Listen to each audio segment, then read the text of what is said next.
কারণ মোবাইল আমি চেকিং করি student of the year K student of the year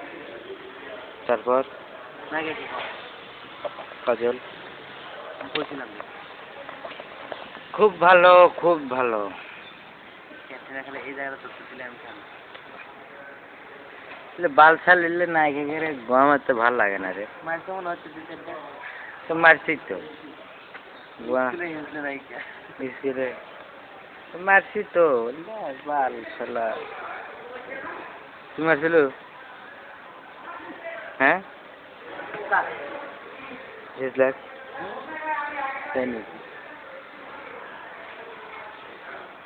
তুই কবে হিজলে গোয়া মারা সাধারণ বুঝি না পরে বুঝাবো বুঝিস নি প্রথমে তারপরে